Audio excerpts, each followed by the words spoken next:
Oh, uh, oh, What are you doing? oh, hey man, nothing. Just showing my PSVR a little love. Ew.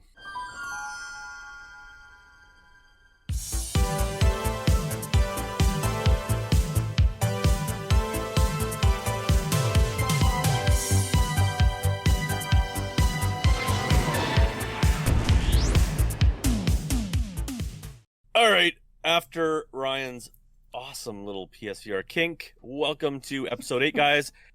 Today we are going to be talking about the PlayStation VR's back catalog, so a retrospective, if you will, especially focused on all the kind of hidden gems that the PlayStation VR has, because it's probably got one of the best libraries going, even rivaling that of the PC, and we're going to get into that today. As always, guys, I'm Chris from Shughead Gaming. This one next to me is Ryan from the VR Grid. If you're watching us on YouTube, thank you. Make sure you like, comment, subscribe, do all that jazz. But keep an eye out, because we're going to be finding a permanent home for this this show. And of course, don't forget, guys, we're also on all the podcast sites, apps, what have you. So make sure you follow us there if you'd like to absorb us in audio format. That was and hot. Yeah, don't forget to leave a review, because speaking of hot, that makes Ryan really hot and bothered when you leave a comment. Yes. Oh yeah, leave Yeah, her this that is review. becoming an ASMR. Is that what it's called now? Yeah, you nailed it. Good Yeah. job. Anyways, back to video games. PlayStation VR.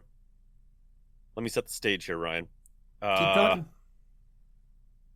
Both of us took a look at our catalogs here and really kind of wanted to get an idea of all the awesomeness that goes back all the way to 2016. And the VR catalog on the PlayStation VR, of course, the PlayStation VR, rivals, I think, anything that that the Quest has, for sure. Even their hidden gems. They obviously, PSVR's got a lot of AAA titles, titles that Sony's spent some big money on. Those make all the top 10s and the top 20s. That's not what we're talking about today, though. Today we want to focus on all those other games that don't make the top 20s, the top 10s, the top 5s. And I guess, you know what? We can go back to 2016, Ryan, if you want to start there and just kind of, I don't know. Sure, I will start there. I'm going to take over here. So 2016 PSVR, I was there day one at Walmart, buying it as they were unboxing or taking them out of the box. I was stoked. Got home, and I basically bought every title that I could at the time, which was a very small library plus the digital library that was available. And I threw in PlayStation VR Worlds. I mean, everyone knows PSVR Worlds. I mean, it's come with like every bundle almost since the this thing has launched. It's on sale all the time. You get 5 different little mini games. Fantastic. Batman Arkham VR, it's fine for what it is. But the first one that kind of blew me away, and it's one that got a lot of love at the time, but for myself doesn't get a lot of love now, and that would be Thumper. The first time I put Thumper on, I did not expect what I got, man. It's still, to this day, one of the most intense VR games you can play. And it's described as like a rhythm game. I don't really consider it a rhythm game. It's more like timed button presses to insane music, but it's not really like, you're not A, B, A, X, Y. It's not like that. But it's just, the music in there is just intense, and it's still one of those ones I go back to and just think like, my God, man, like it puts me in like this weird emotional state where like I'm just on edge. And all I'm doing is controlling a beetle on a roller coaster track at super high speeds, but goddamn, it works so fucking well. Thumper for me was, I think that was the first kind of oh wow thing beyond just the pretty that was, Rush of Blood, or like I said, Batman, even Riggs. Riggs was a gorgeous game. But for me, Thumper was the kind of like, holy, this is what VR is built for. What about yourself, as far as like when PSVR first launched? What was your kind of like oh wow moment for that, I guess? Yeah, okay, so Thumper gave me a panic attack. Like I literally as a kid used to have this dream about this sounds so weird, but like I used to have this anxiety dream of like going along a line, but I was turning, but I'm like, why? How am I turning? I'm going in a straight line. I used to wake my parents up, half asleep. Am I turning? Am I turning? And they were like, and they just be like, what is wrong with this child? And so Thumper, like for some reason, like really bugged me. So I have literally got like 5 minutes in that game. I was like, yeah, okay, next. Not for me, but I will jump off on rigs. I don't think we're for boys and girls watching home. Now you've got me saying boys and girls. I don't think we're gonna stick to the timelines. I think we're gonna jump around a little bit, maybe within like genres, types of games, experiences, and stuff. Absolutely. So just strap in as we go through the last 4+ years. Rigs is a perfect example, though, of a game that's not really making a lot of top 10s and top 20s because it's just kind of, I mean, there's probably a small dedicated community that's out there playing, but the game is essentially kind of dead. I mean, for those of you who don't know, it was made by, I think it was Guerrilla Games, the guys who did like the Warzone games, but then went on to do obviously Horizon Zero Dawn. So they're like legit big time Sony dev. I see you're making that face, but that is what they did. Killzone, not Warzone, Killzone. There we go. Is that the face? No, I didn't keep talking. It's not worth talking over you, so just keep going. Okay, well, I'm right, and that's who that dev was. See, but Sony canned that pretty much. I mean, they didn't support it, and that's another conversation. But I think it was unsupportable. But I just releasing a multiplayer game like that at the launch of a brand new headset peripheral, it was kind of destined to fail. I mean, if it originally came out in 2020, I think it would have been a different story. Not to say it would have been a massive success, but I think it was 2016. It was doomed to fail regardless. I mean, there was like less than 100, 500,000 headsets sold by Christmas, or a million. It was stupid. Maybe I think they maybe figured that, like, well, let's be honest. I mean, without going too deep down that rabbit hole, I think Sony and developers in the industry in general overestimated VR's, I guess, influence and the adoptability of it. Like it just, people weren't necessarily ready for it yet. And you see that, and there was a bunch of things contributing to that. I mean, I think expectations were overly ambitious. Also, developers, I don't think really properly understood the amount of toll that would take on hardware. So you had a lot of false promises of like coming to PSVR, and then it didn't. But Rigs was AAA all the way. Didn't they release it as a PS Plus game one month? It was, so they did give it another. They gave it another swing, Yep. And that was probably, I don't know, it's probably like a year or two down the road.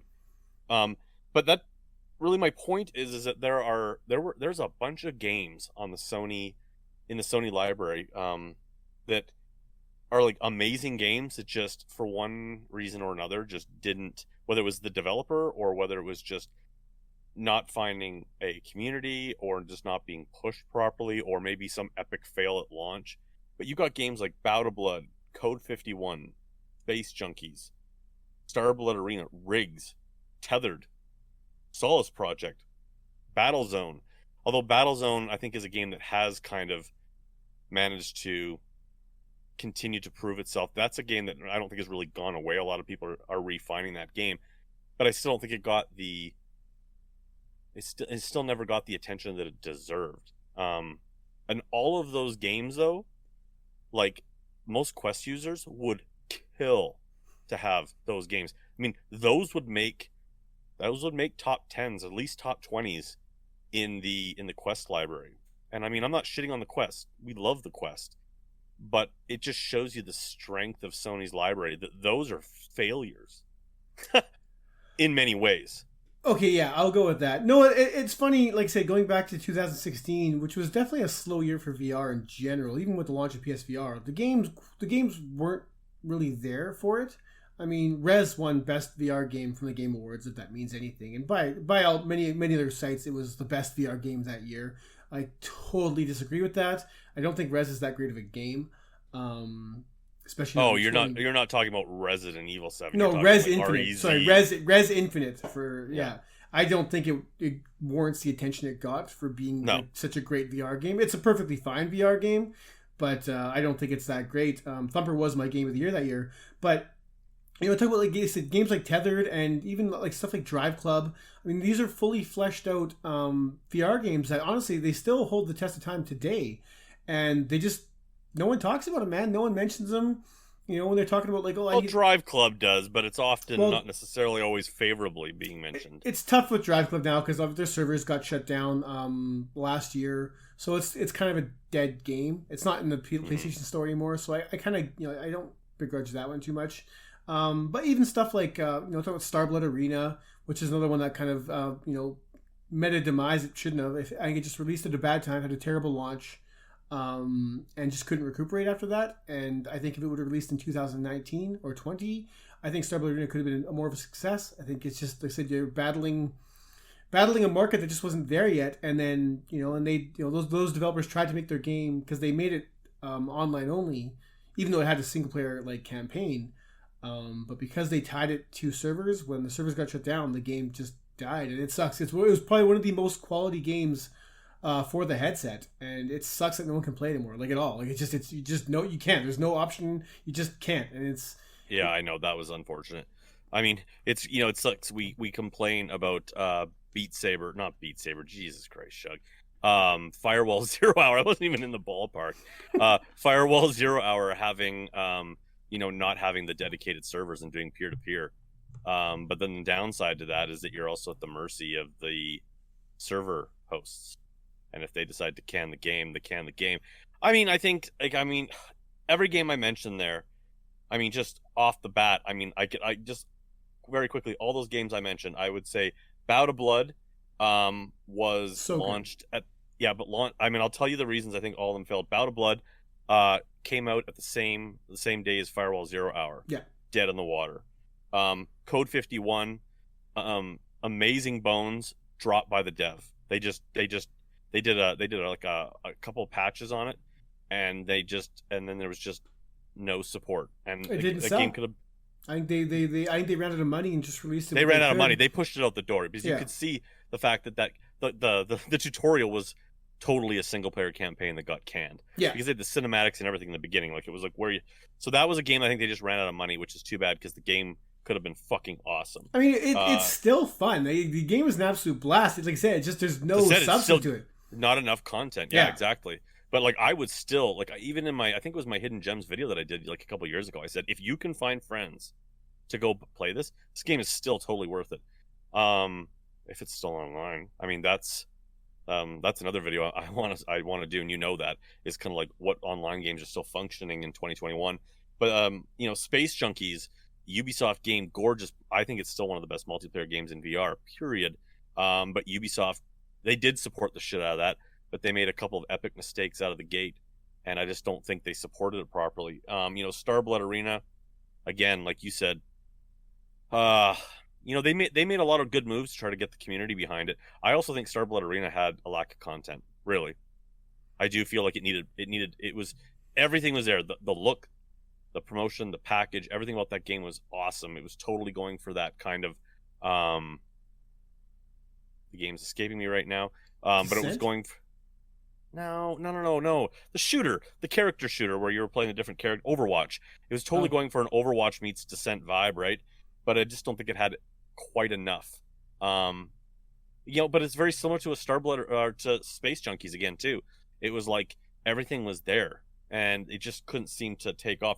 Rigs again, like you said, a lot of that had to do with timing. It was definitely trying to be a Rocket League, I think, kind of combining the extreme sports and stuff. But again, Tethered is gorgeous. I just don't think they marketed that properly. Solus Project just didn't get pushed enough. I love Solus Project. I actually finished Solus Project. I got stuck. Especially with the Pro Patch. The Pro Patch was remarkably significant in that game.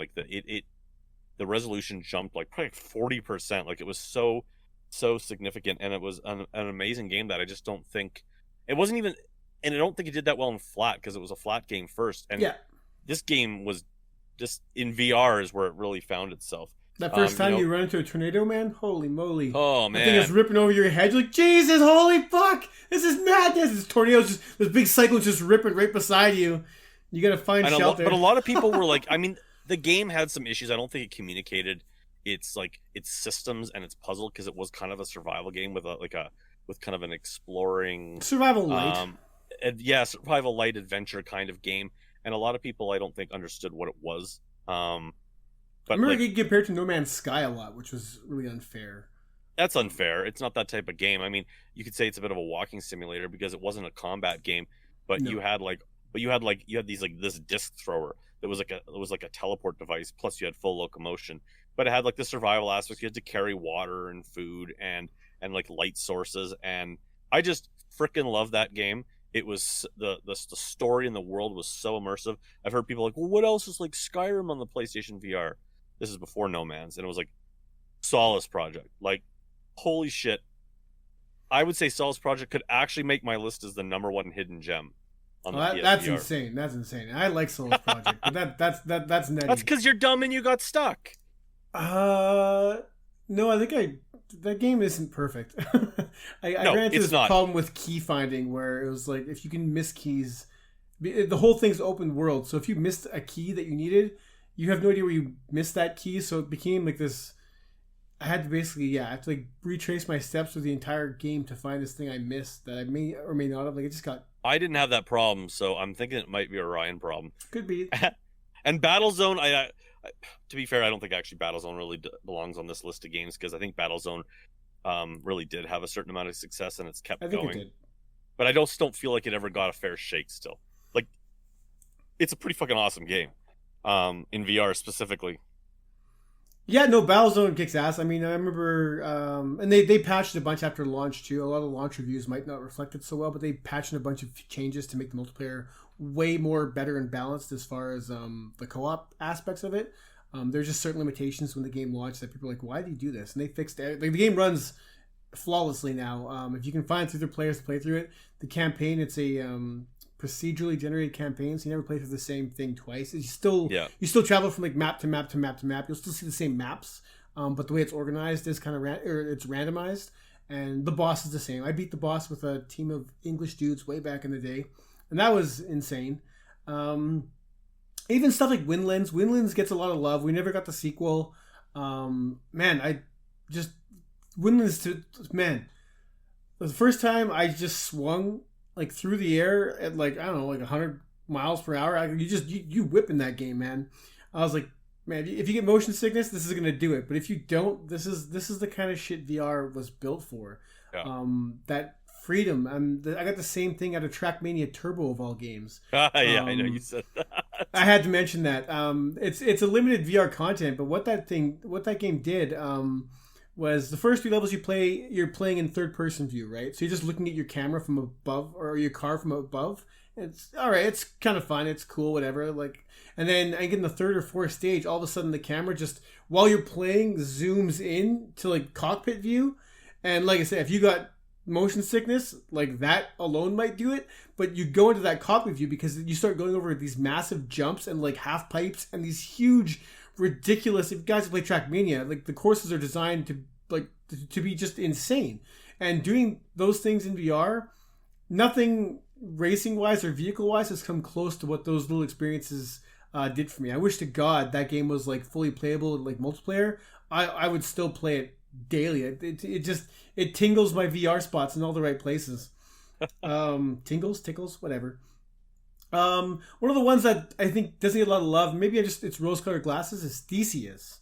When Theseus dropped, I really enjoyed it. It's not perfect. It's got issues. A lot of repetition, a lot of like replaying the same stages over and over and over by game design.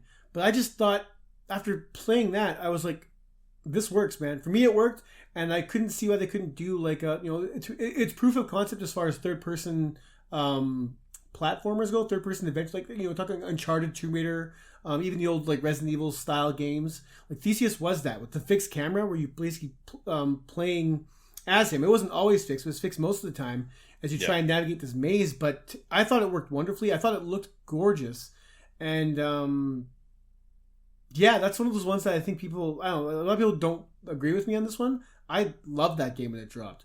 And I revisited again, I don't know, a year or two ago, and I thought it still held up. I mean, it's got a little bit of jank as far as the platforming and climbing sections go. It's a little bit not quite, Uncharted.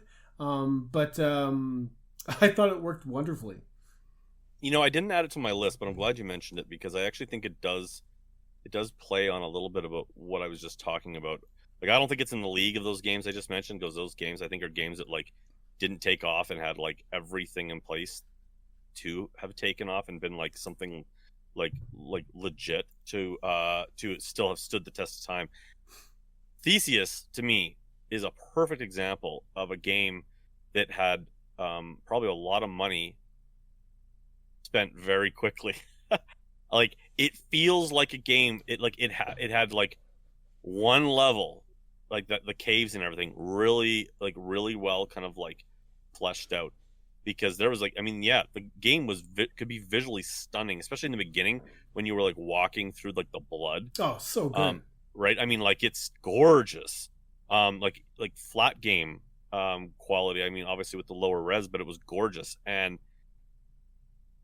But it just felt like, and the climbing, I mean, you're right. Like, it felt like they were kind of, it just feels like a collection of unrealized ideas to me, because the climbing was there, but it was a little just kind of just unsatisfying. Didn't feel very polished. The combat was there, but it was ultra simplified. Yeah. Even though it really wasn't much more than what Moss had. But, really. But no, I think when Moss stopped and people were like, man, give me a game like Moss, I was saying, like, give Theseus a look, man. Like, I said that multiple times. Like, I think Moss is I think a little bit overrated once you get past like it's like insane art style. Like, it is. It's like being in a storybook. Don't you dare besmirch the good name of Moss, you son of a bitch. I like Moss. I'm just saying that, like, the fact is that when we start to talk about a few of the things that were shortcomings in Theseus, it's not like Moss did it better. It just had a finished package. Remember when it knew what it was. Remember when all the PSVR guys were so heartbroken when Moss was announced for other headsets because it was only on PSVR first? Yeah. And it was like our mascot. Like, that was like PSVR's first mascot. It was like Quill. Yeah. Like, oh my god, we love Quill so much. And it was like, yeah, Quill's coming to PC. And everyone was like, oh, like, damn it, Sony, you should have bought up Polyarc there. Polyarc? I think that's right. Yeah, that sounds right. But, on that note, what the hell happened to Book 2?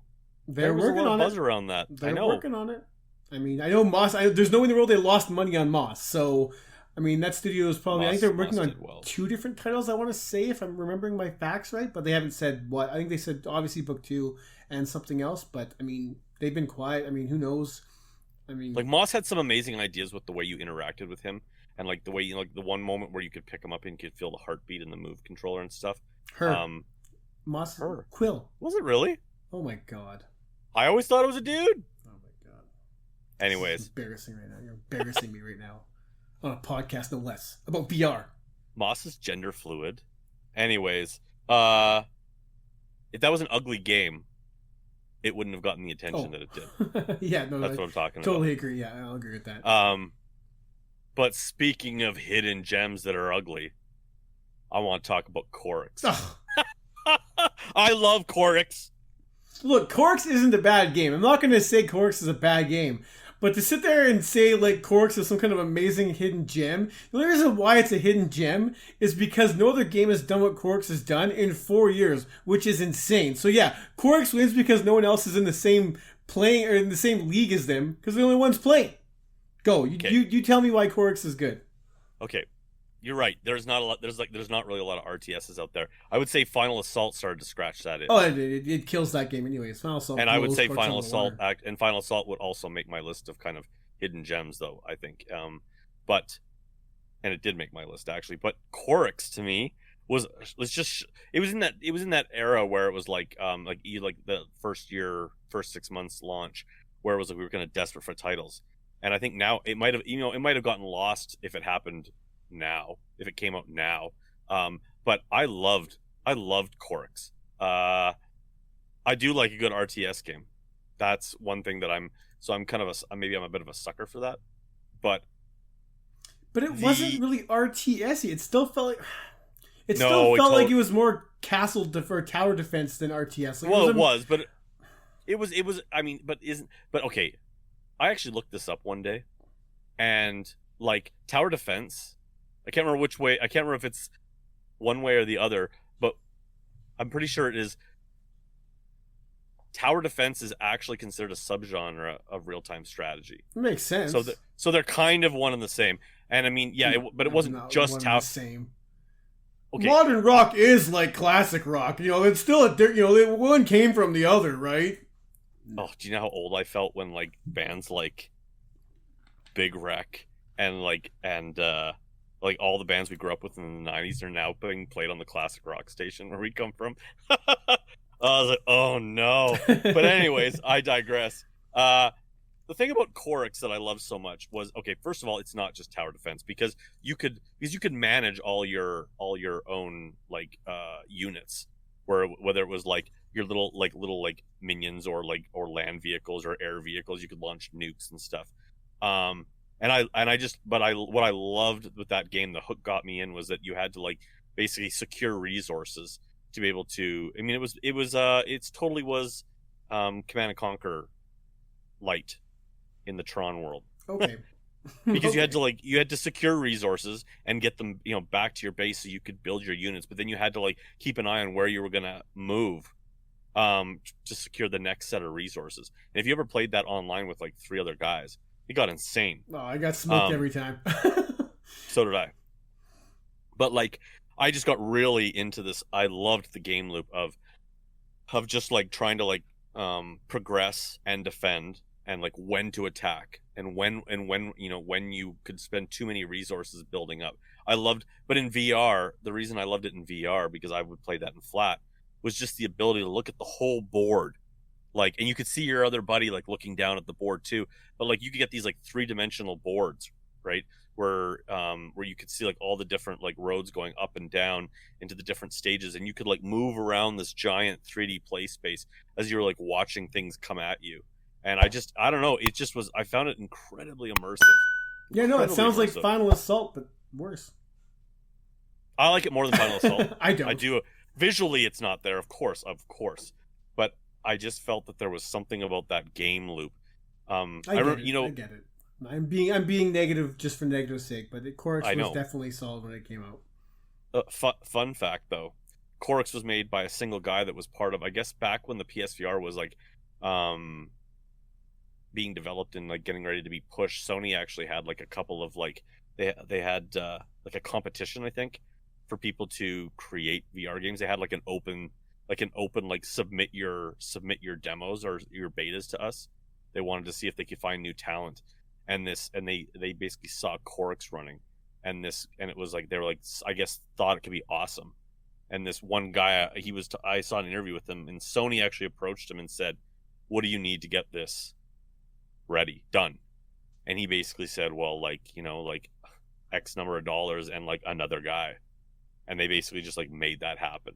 That's cool. And so it was kind of Sony stepped in to make that happen. So if Sony sees the potential, who are you? Who are you? I agree, I guess. Okay, I'm done my Corix rant. Good. I want to talk about Megaton Rainfall. Man, for all you guys that liked Iron Man and were just looking for like that freedom that Iron Man didn't quite offer, Megaton Rainfall offers that. You can travel the entire world. Now, obviously, it's not like you can't just like, it's not GTA for like flying, but it's a superhero sim. I mean, when this game launched, it was DS4 only. I had no problem with that. Personally, I think it still plays better with DS4, but it does have moves now. So for those that maybe missed that memo, you can play with moves or DS4.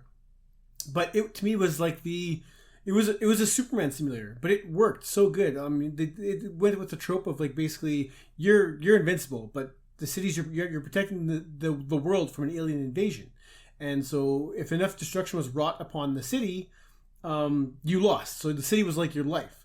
But the great thing about it was that you could wreck the city yourself. I mean, every time you fired a blast at those aliens and missed, well, your blast kept going, and if you happened to hit a city park, boom, that casualty counter skyrocketed.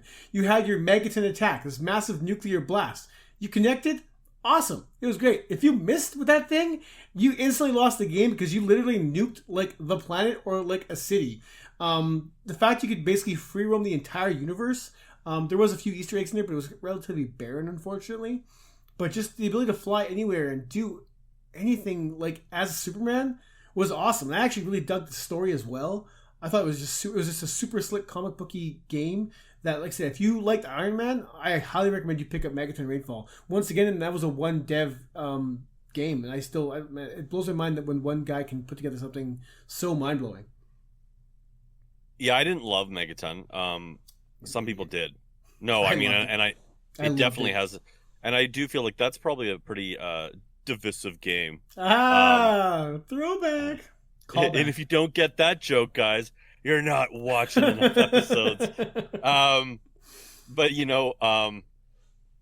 yeah, you're right. I mean, you nailed it. The fact that it was another one man game, and actually, I think that that's a beautiful follow-up game to Corix that you brought up, because I feel like that's a game that really would have benefited from, say, Sony or another studio stepping in and going, okay, what do you need to really bring this vision? Because the game was incredibly ambitious. I mean, you mentioned the cities. It's like, yeah, but then you could fly around like the globe, and then you could leave the planet, and then you could like leave the solar system, and like it was like bigger and bigger and bigger and bigger. It was like using the same kind of procedurally generated type of engine that like No Man's Sky used, but it would be like if No Man's Sky had just been made by whatever his face is that's escaping me right now, like one dude that like had this vision but couldn't really execute.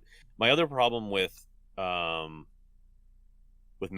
and I to a lesser degree but similar, I had this problem with Iron Man as well, is that as awesome as it is, we all know that like distance and scope sometimes can be difficult for VR, just from a pure resources standpoint. And I felt that both games, but specifically Megaton, I was playing it and I was like, something is wrong here. Like there's just something about playing Megaton where I was like, this just doesn't feel as epic as I think it should. And I think what I was able to put my finger on is the game is actually quite flat. Because like, for those of you who don't know, is that like, like in VR, you're seeing stereoscopic 3D, which they can control, like how much depth you see. And of course, the more depth you try to push, the more demanding that can be, especially retaining a resolution. And I feel that Megaton was actually quite a flat game. Now, obviously, it was in VR and you could look all around, but it lacked a lot of scale.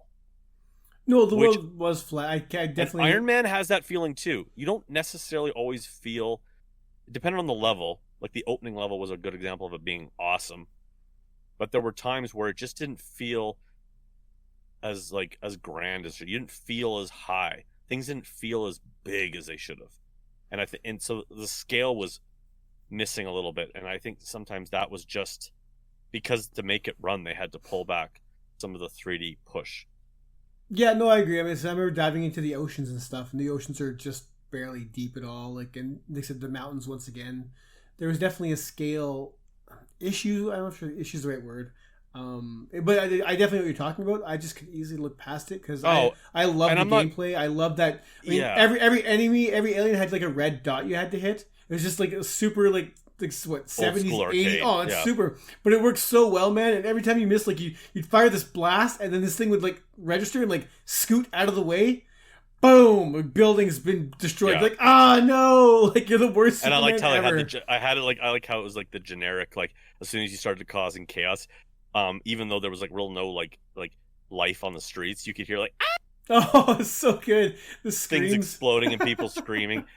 Yeah, I mean, again, I'm not really bashing on the game. I'm just more being critical of it, because it just didn't do it for me like it did for some people.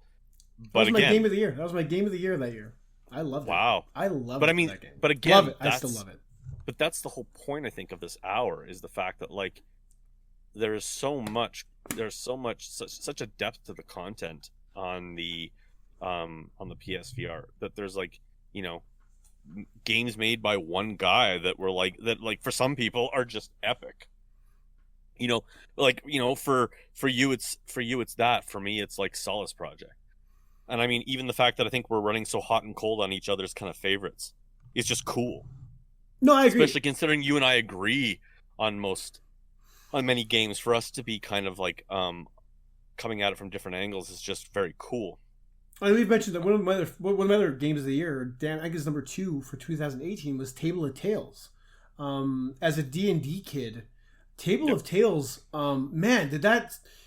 If you guys ever loved Dungeons and Dragons or any kind of those like tabletop RTS, that's right, tabletop RTS games ever in your No, life, no it's not tabletop RTS. art. What's a D&D type light? Yeah, It's basically it's D&D tabletop light. something. It doesn't matter. We know what we're talking Well, it's about here. it would be considered just turn-based, wouldn't it? Tabletop turn. It's Yeah. turn-based. Anyways, But it's tabletop D. It was considered D&D light because there was like a story, and there was like a dragon. There was a dungeon master basically. I'm not a big D&D guy, but I have friends that are. yeah, and I And I, love the look of that game. Table of Tales was amazing because you just sat in front of this. I don't know. It's like a table, but every table was broken into squares, and each square basically made the landscape in front of you. And that was as so cool. as it rotated like away from you, that side of the table would like destroy it, but new stuff would come in. It was a wonderful effect. Like I said, it had its own DM there. There was that bird lady thing that basically narrated the entire story for you. There was some light That was really choice well making. done too. It That was game was so polished. That was super polished. good. Now, So I did a video that a lot of people didn't actually do, I don't think, in that, just because it was like kind of it was a lot to get together. But I actually played the multiplayer aspect of that, did I. and it Aha. was yeah, it was a couch co-op.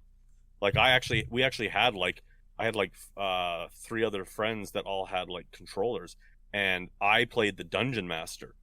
It was it was it was not like the campaign.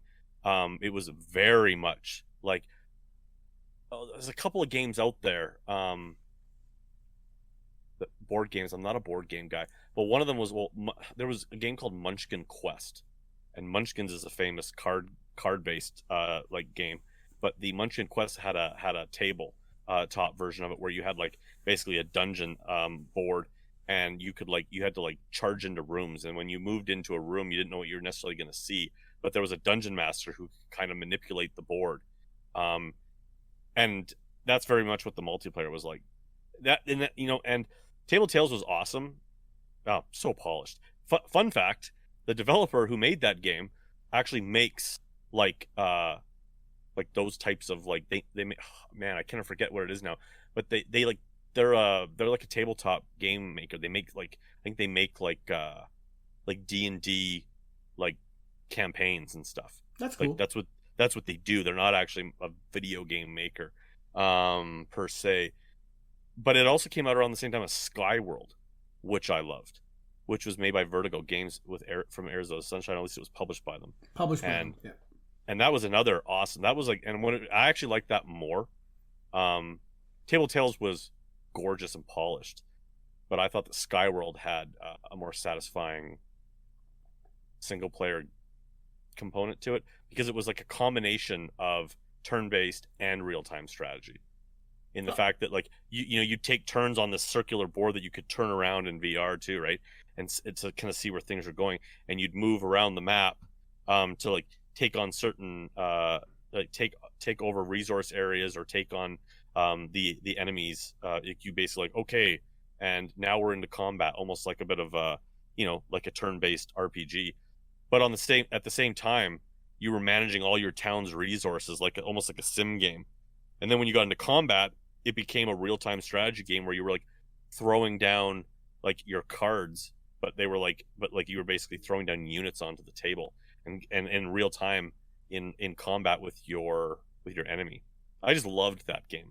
No, I loved it too. I gave that thing a 9 out of 10 when that dropped, and it didn't get any love, man. I mean, the multiplayer was dead right off the hop, which was sad because that was actually cross-platform multiplayer. So It had a lot of PC. boards too. It had a lot of depth to it. Lots of customization for your own little avatar and stuff. Like I said, so much depth as far as the economy and like your units and how you upgrade your units. I can't. I'm not gonna. That game is amazing. And a really cool use of VR too is like we're into combat mode, and the whole table would turn around, and then when you would bring up like your different resource managements in your city, it would all like everything would like roll up in front of you. You could build your like your units and at the same time and I loved it in VR how you could place things where you wanted it. So if you wanted like 6 different screens set up, you could like as you managed your city, it just did everything right. So good.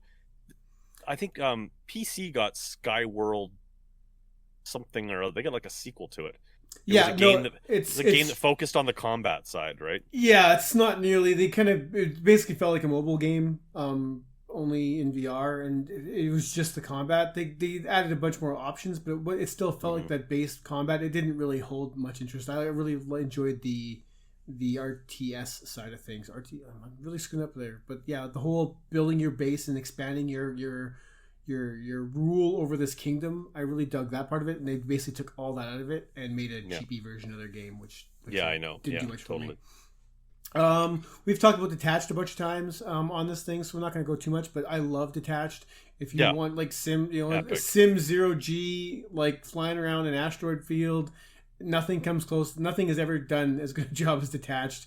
I would say if you're a guy like me and Ryan, where like the more insane the better in VR, just throw me, because I want to feel like I'm VR to the max. Detached on sim mode, where everything is real, which is all like real world, like motion and gravity. It's so cool. Remember that one? Cool. Between the first and second stage there, when it launches you towards that hole you have to hit, and it launches you like full speed into this thing, and you have to like steer and dodge as you can barely. You're going so fast you can barely move. I probably died 50 times in that section. I swear to God, because as soon as your shoulder or something hits like any geometry, all of a sudden you're spinning, and then you hit something else, and it's absolute VR madness. And you but could it's so die good. if you hit with full speed, you die in some. Oh yeah. And then on top of all this, oxygen management, which became a little bit panicking. And you'd hear your guy going as you're like trying to like fly around. Awesome. I was going to ask you if you ever played the multiplayer, but the more I think of it, I feel like you and I played it together. I didn't play with you. I played it with somebody else that we have a history with. Okay, then I mean, I don't know. It was either you or it was Jason, but no, it wasn't me. The multiplayer wasn't really fully fleshed out. No, there was two modes. There was a race mode where you basically just race through holes, and that's actually the fun one because it was fast. Yeah, and then you got rockets, which was something that came later in the single player campaign. But the combat aspect that came into the multiplayer was cool. So that was a game that, again, just didn't get a fair shake. But jumping off of that, Downward Spiral was another one. Okay, so sweet, that was easy. Yeah, no, me and AJ from PSVR Underground played through the whole campaign together, and I love that game. You talk about this game.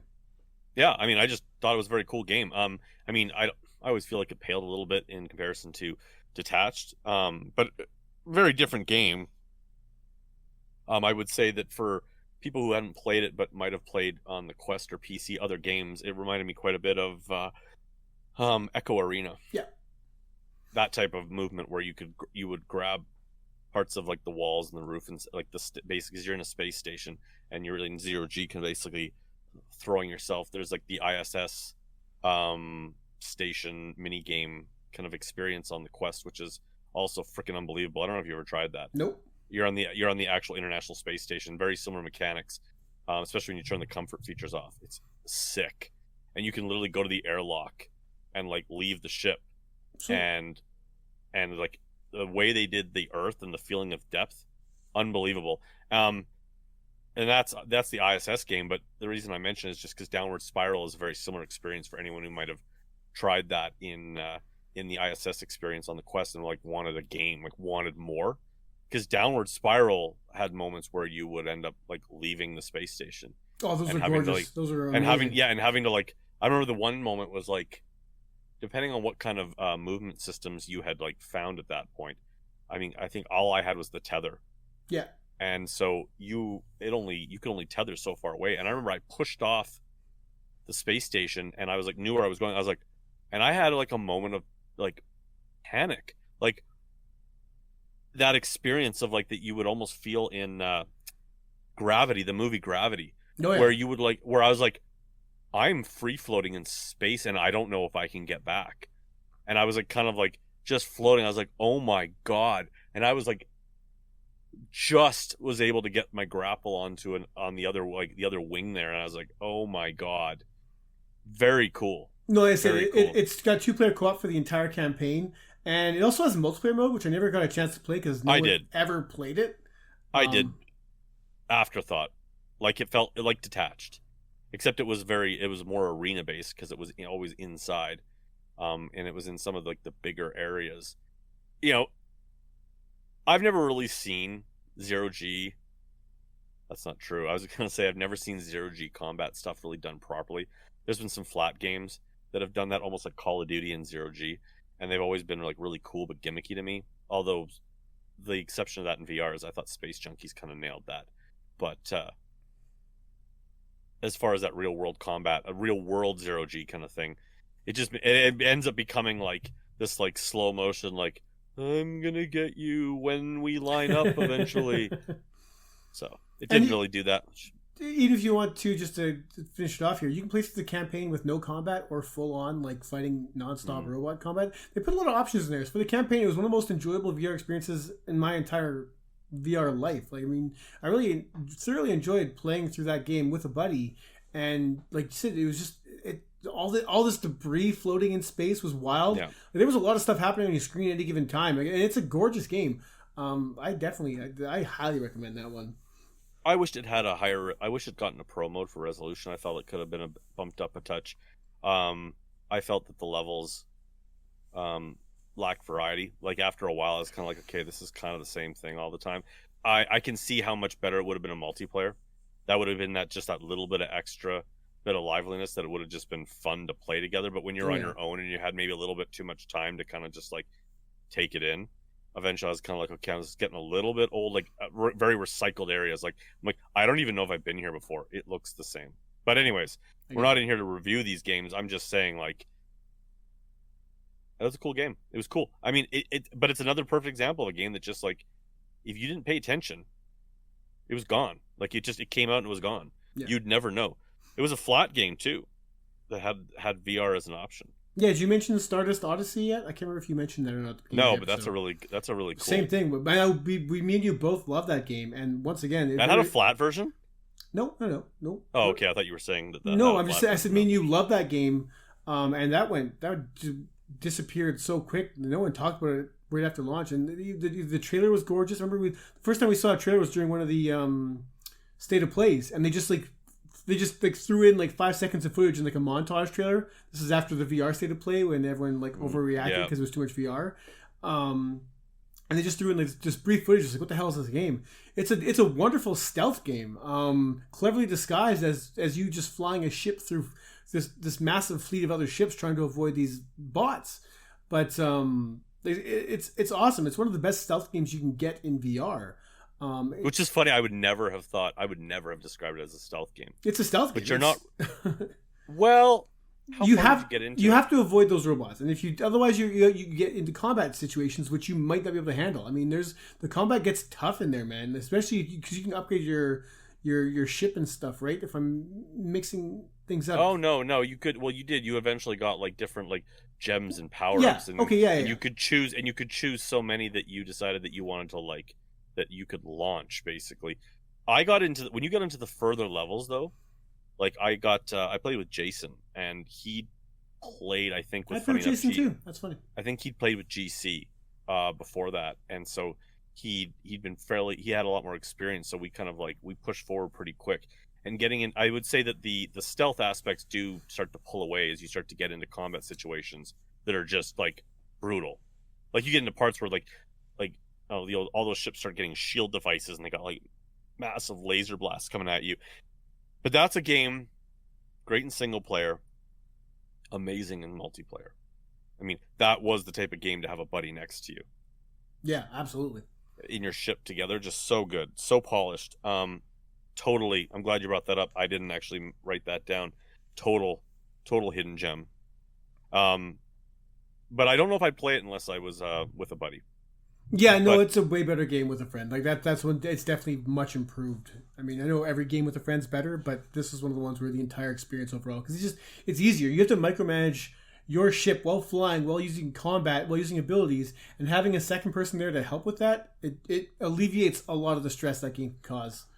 Yeah, absolutely. And I mean, another game like that, I think that was actually not bad in single player, but like in multiplayer was amazing. Honestly, especially since it got patched, was Trickster, which you and I played together.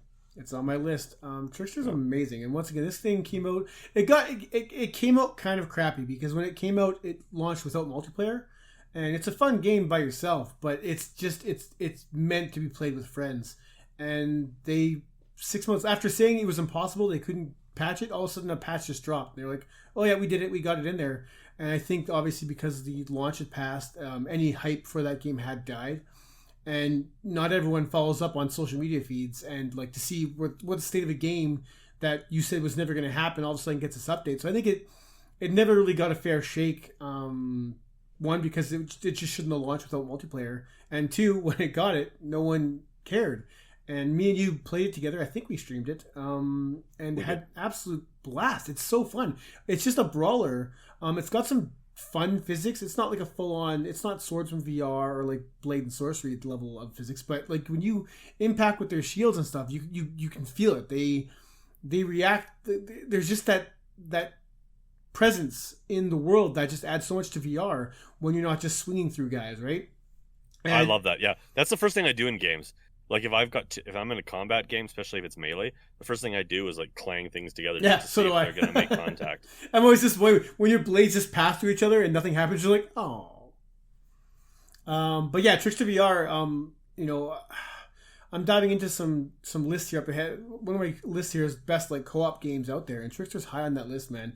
The campaign's pretty. It's just procedure generated levels. Every time you pick a level, it just kind of throws these floating worlds together. So they look a little bit samey, but it's fun, man. When you're trying to save your buddy from getting his ass kicked because there's like 3 or 4 orcs around him, and you just come in with your magic or bow and arrow or swords and just start hacking at guys or whatever, it's an absolute blast. And like I said, it gets no love. No one talks about this game ever, and I think it's unfortunate because it is an absolute hidden gem. Really is. I mean, honestly, and I mean, it's janky, but it's jank. It's just enough janky. Like it's janky in a good way. Where it's just like ridiculous. I mean, it reminded me a lot of when you and I played Carnage Chronicles recently. Except that I actually think I like Trickster better, even though Carnage is more polished. Yeah, well, Carnage has still been worked on. They've been working on that game for 3 years now, 2 years now. Yeah, but they've exited early access. It's out now. It's done. Yeah, and Trickster, I played on PC first, and PC supports 4 players. I think PSVR only supports 3, I think. It was 3, yeah. But even still, I mean, it's an absolute blast, and when we start doing some multiplayer stuff on this little VR virtual boys thing that we do, that'd be fun to revisit that. Oh, I'm totally down. Yeah, no, that would be very cool. I'd probably play that on PC just for the extra tracking boost. But it was still really good on the PSVR. I really enjoyed it. And then like I mean, even a handful. You just keep going on forever. We totally could, but but there were some games that I thought were like even like people get sick of the old like wave shooter, but even the PSVR had some like really outside of the games that you would initially think of for wave shooters, like stuff like Shooty Fruity is still one of my favorite games on the PSVR. I love Shooty Fruity. It was that odd combination of like actually I thought awesome gunplay. The gun sounded and felt awesome, mixed with like processing groceries and shooting like bouncing fruit that was coming at you. Like it's a bizarre ass game to explain to someone, but it really worked. Yeah, oh no, sorry. Go ahead. No, I was gonna say one of those ones too that I thought was really good that no one talks about is VR Invaders. Once again, that's where I was going with that. Okay. VR Invaders, when I looked it up because it had been out on PC prior, had often been compared to Space Pirate Trainer Lite, which we didn't have yet. And then when Space Pirate Trainer came out, I was like, kind of prefer VR Invaders. Well, what VR Invaders did was to me it was so special was that it maximized PSVR's limited tracking. So you were on a small platform that you actually had to move back and forth to dodge incoming attacks. Everything only appeared in front of you. But they used like super high and super like stuff that would come at you from like way below you, like cityscapes where you could see a little robot flying towards you from way far away or up high. To me, it managed to skirt every shortcoming of PSVR, and was kind of for me, it felt like it was a wave shooter built specifically for the headset. It's not the case, but for me, when I played it, it felt like it. When I'm dodging lasers that are just like right here, it works so damn well. And I know, like I said, the wave shooter genre is just oversaturated, and we're kind of done with it. Yeah, but it was slick as shit. Oh man, I loved it. I loved that when it came out. Yeah, absolutely. Another one that would make my list would be Blasters of the Universe, which was actually was the first key I ever got, so it's got a special place in my heart. But I also love the synthwave shit, and I felt like it kind of took like the bullet hell thing, but mixed it with kind of like some of the almost like super hot qualities, and the fact that like things were like slow. You could slow them down enough that you have to like react and move. It had a little bit of that almost strategy aspect to it, but then it had like a Borderlands focus on like gun crafting, which I thought was awesome too. I really liked that. It only had 3 levels, but I loved that. Yeah, that's why I didn't core stick with me. I mean, it was designed about that replay factor. As a fact, you can like what was it, over the 10,000 gun combinations, whatever their crazy number was for that thing. Yeah, it was a solid little game. It just wasn't enough there for me. I enjoyed the crazy plot when you're fighting that super 80s nerd dude who's like controlling the Tronverse. I dug it all. It just so there wasn't a lot of content there to kind of keep me hooked. I didn't really care about the gun combinations. Like once I found a combo that worked, it was like, why bother? That's how I've always played games. It's like once I find a good shotgun, it's like, do I want to grab that better shotgun? I don't know. I kind of like this shotgun. So I'm definitely like a meat and potatoes guy when it comes to that kind of stuff. Once I find something that works, I don't change it up. I guess that's how I was. I guess that's fair. But I still really liked it, and I just, it's an earlier title in the PlayStation's catalog before we started to get like games like Farpoint, Arizona Sunshine, and and just like other fully fleshed out shooters. But it's still just, it just holds a special place in my in my heart, and just like certain games like like I guess the more recently released Budget Cuts. I think Budget Cuts is going to be a game that we're going to look back on that just kind of seemed to drop and not get the recognition it deserved. It was massive when it came out on the PC. It's just too late. I think the Budget Cuts just came out way too late. I think is midway. And, it came out around the same time as Vertigo back on the PC. And I think teleportation only is still, even though that's a game mechanic that like the game's designed around teleportation, but it's not like your standard like push like X to teleport. It's a teleport gun that like you have to use it to strategize. Well, it rats itself out as a creation of its period in the fact that they were trying to find like like they were trying to find creative ways to have teleportation in there. But if you want to talk about like fun movement systems, look at Hop Along the Badlands, a game which was more entertaining to watch your friend play than to actually play the game yourself. It was a stupidly fun game anyways, but yeah, for those that don't know Hop Along the Badlands, you had to basically hold a move controller in between your legs like a stick horse, and you actually had to move it as if you were like to move around. So the faster you moved it, the faster... Oh yeah, you were just sitting there just... it was such a stupid, dumb game. Got really hard, actually. But I mean, the list goes on, and I know we're at coming up on our hour. I have one quick question before we kind of wind this down. Yeah. How do you feel about Apex Construct? Like some people think this is just a glorious gem. I'm just curious what you think about this game. I think I know what you think. I don't know how that didn't make my list actually. So you think it's a hidden gem? Look, in my yes, it is. I really think. I mean, it was overly ambitious.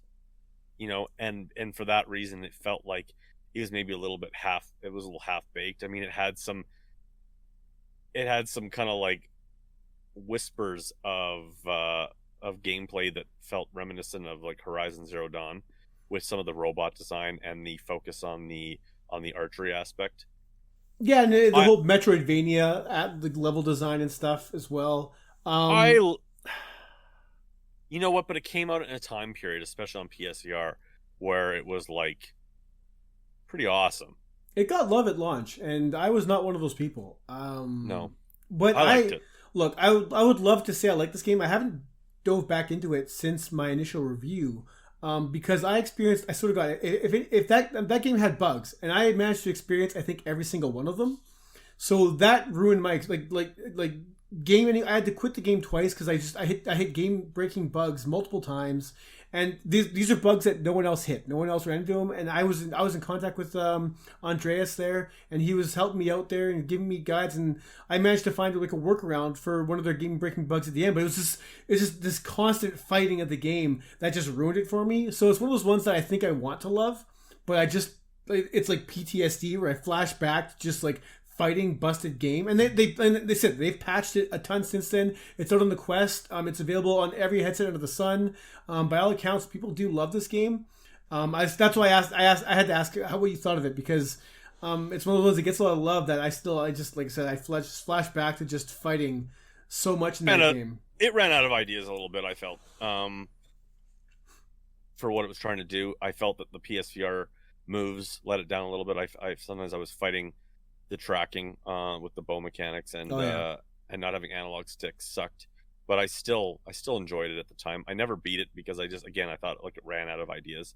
It did. It recycled bosses by the end. Like it was done. But I enjoyed it. I mean, we're basically at our hour. Yep. Is there anything on your list that you just want to throw out there? One last. I mean, Catch and Release is one of those ones too. Damn that it! Just. That's where I was going with mine. No, I Catch and Release. I mean, we can both end on singing this thing's praises if you want, but I mean, I can also say Just in Time as well is one of those ones that doesn't get any recognition at all for being just a quirky little awesome game.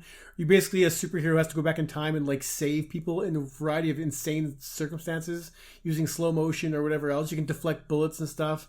But no, Catch and Release, I can't get this game enough praise.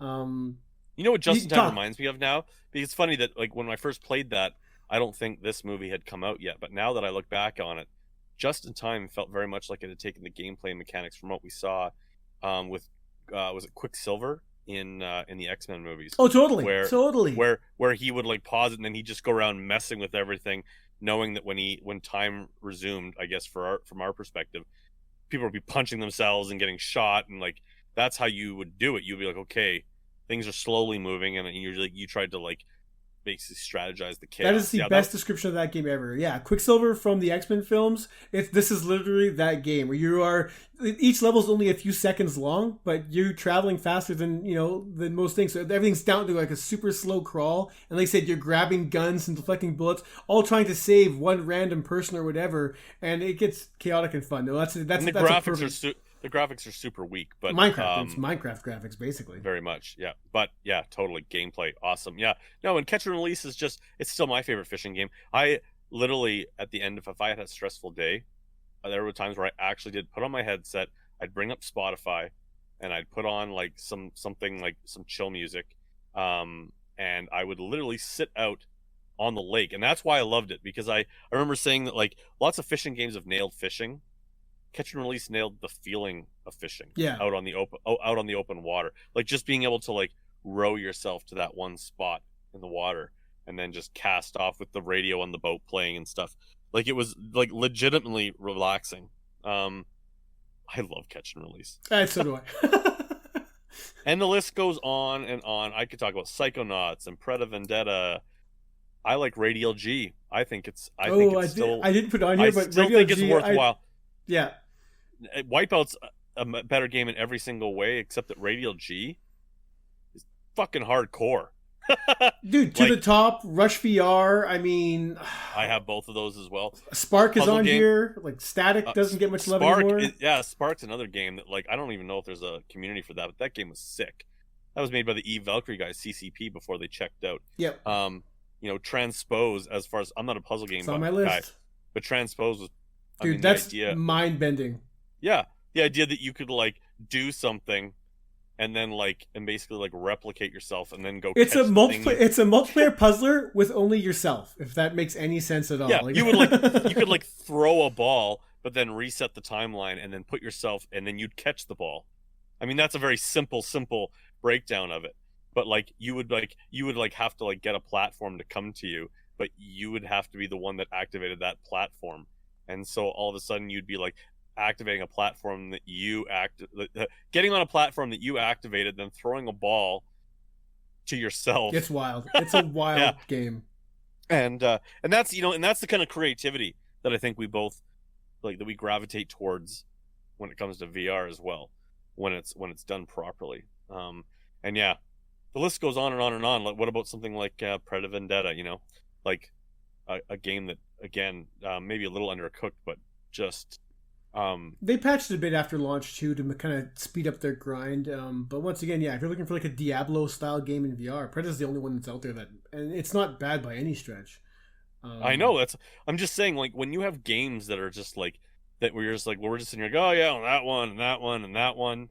These are games you will never see on anyone's top 20s. And to the point that everyone says, like PSVR going to 2021, we've talked before, like there's not a lot coming out for this thing. PSVR is dead. You always hear, like daily, I see posts like, oh yeah, they're abandoning PSVR.